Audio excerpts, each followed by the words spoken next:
ایک شخص رسول اللہ صلی اللہ علیہ وسلم کی خدمت اقدس میں حاضر ہوا اور اس نے عرض کیا، یا رسول اللہ، اللہ کی راہ میں لڑائی کی کیا صورت ہے؟ کیونکہ ہم میں سے کوئی غصے کی وجہ سے اور کوئی غیرت کی وجہ سے جنگ کرتا ہے۔ تو آپ صلی اللہ علیہ وسلم نے اس کی طرف سر اٹھایا، اور سر اس لیے اٹھایا کہ پوچھنے والا کھڑا ہوا تھا۔ پھر آپ صلی اللہ علیہ وسلم نے فرمایا، جو اللہ کے کلمے کو سر بلند کرنے کے لیے لڑے وہ اللہ کی راہ میں لڑتا ہے۔ صحیح بخاری حدیث نمبر 123۔ رسول اللہ صلی اللہ علیہ وآلہ وسلم سے رمی کے وقت پوچھا جا رہا تھا تو ایک شخص نے عرض کیا، یا رسول اللہ، میں نے رمی سے قبل قربانی کر لی۔ آپ صلی اللہ علیہ وسلم نے فرمایا، اب رمی کر لو، کچھ حرج نہیں ہوا۔ دوسرے نے کہا، یا رسول اللہ، میں نے قربانی سے پہلے سر مڈا لیا۔ آپ صلی اللہ علیہ وسلم نے فرمایا، اب قربانی کر لو، کچھ حرج نہیں۔ اس وقت جس چیز کے بارے میں جو آگے پیچھے ہو گئی تھی آپ سے پوچھا گیا، آپ صلی اللہ علیہ وسلم نے یہی جواب دیا، اب کر لو، کچھ حرج نہیں۔ صحیح بخاری حدیث نمبر 124۔ حضرت عبداللہ بن مسعود رضی اللہ تعالی عنہ کہتے ہیں کہ ایک مرتبہ میں رسول کریم صلی اللہ علیہ وسلم کے ساتھ مدینے کے کھنڈرات میں چل رہا تھا اور آپ کھجور کی چھڑی پر سہارا دے کر چل رہے تھے، تو کچھ یہودیوں کا ادھر سے گزر ہوا۔ ان میں سے ایک نے دوسرے سے کہا کہ آپ سے روح کے بارے میں کچھ پوچھو۔ ان میں سے کسی نے کہا، مت پوچھو، ایسا نہ ہو کہ وہ کوئی ایسی بات کہہ دیں جو تمہیں ناگوار ہو۔ مگر ان میں سے بعض نے کہا کہ ہم ضرور پوچھیں گے۔ پھر ایک شخص نے کھڑے ہو کر کہا، اے ابو القاسم، روح کیا چیز ہے؟ آپ نے خاموشی اختیار فرمائی۔ میں نے دل میں کہا کہ آپ پر وحی آ رہی ہے، اس لیے میں کھڑا ہو گیا۔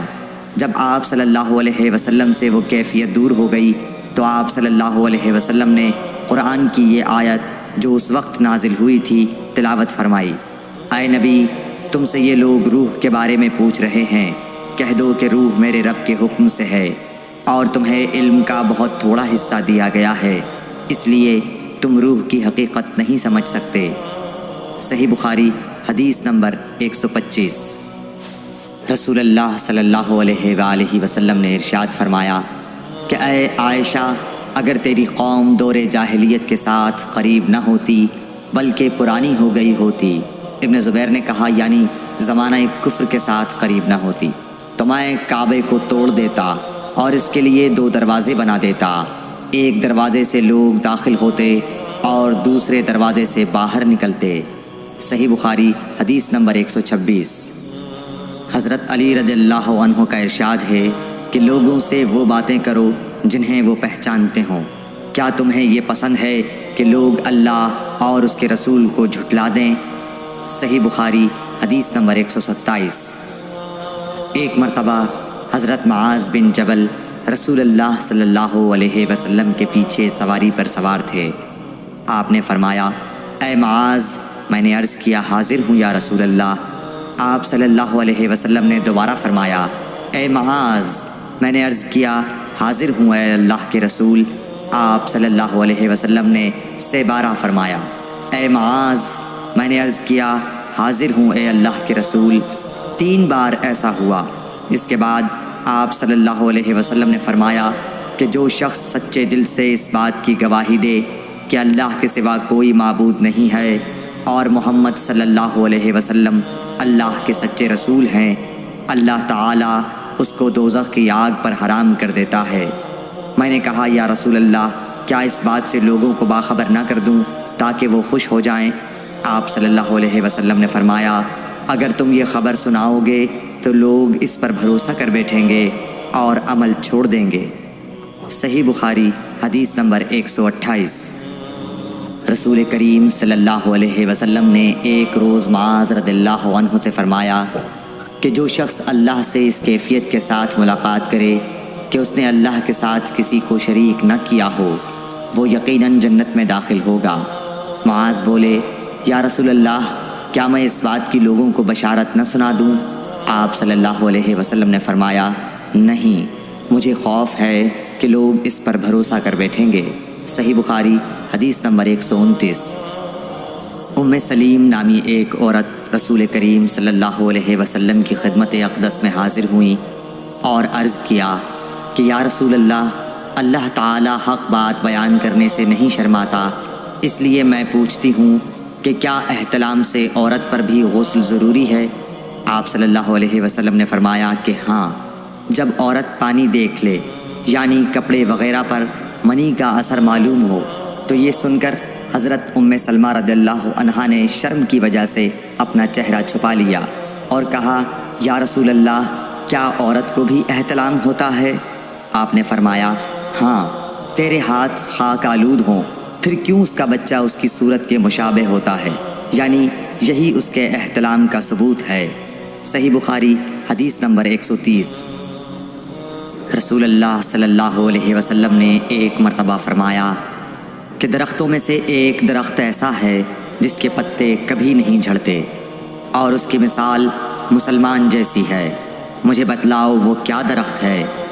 تو لوگ جنگلی درختوں کی سوچ میں پڑ گئے، اور عبداللہ بن عمر کے دل میں آیا کہ میں بتلا دوں کہ وہ کھجور کا پیڑ ہے۔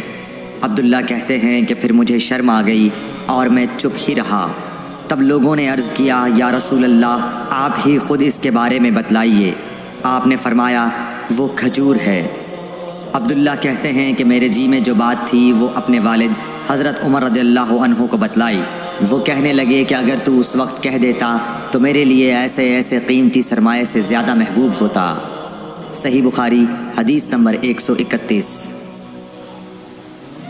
حضرت علی رضی اللہ تعالی عنہ سے روایت ہے کہ میں ایسا شخص تھا جسے جریان مزی کی شکایت تھی، تو میں نے اپنے شاگرد مقداد کو حکم دیا کہ وہ رسول اللہ صلی اللہ علیہ وسلم سے دریافت کریں، تو انہوں نے آپ صلی اللہ علیہ وسلم سے اس بارے میں پوچھا۔ آپ صلی اللہ علیہ وسلم نے فرمایا کہ اس مرض میں غسل نہیں ہے، ہاں وضو فرض ہے۔ صحیح بخاری حدیث نمبر 132۔ ایک آدمی نے مسجد میں کھڑے ہو کر عرض کیا یا رسول اللہ، آپ ہمیں کس جگہ سے احرام باندھنے کا حکم دیتے ہیں؟ تو رسول اللہ صلی اللہ علیہ وسلم نے فرمایا مدینے والے ذوالحلیفہ سے احرام باندھیں، اور اہل شام جحفہ سے، اور نجد والے قرن منازل سے۔ ابن عمر نے فرمایا کہ لوگوں کا خیال ہے کہ رسول اللہ صلی اللہ علیہ وسلم نے فرمایا کہ یمن والے یلملم سے احرام باندھیں، اور ابن عمر کہا کرتے تھے کہ مجھے یہ آخری جملہ رسول اللہ صلی اللہ علیہ وسلم سے یاد نہیں۔ صحیح بخاری حدیث نمبر 133۔ ایک شخص نے آپ صلی اللہ علیہ وسلم سے پوچھا کہ احرام باندھنے والے کو کیا پہننا چاہیے؟ آپ صلی اللہ علیہ وسلم نے فرمایا کہ نہ قمیص پہنے، نہ صافہ باندھے، اور نہ پاجامہ، اور نہ کوئی سرپوش اوڑھے، اور نہ کوئی زعفران اور ورس سے رنگا ہوا کپڑا پہنے، اور اگر جوتے نہ ملیں تو موزے پہن لے، اور انہیں اس طرح کاٹ دے کہ ٹخنوں سے نیچے ہو جائیں۔ صحیح بخاری حدیث نمبر 134۔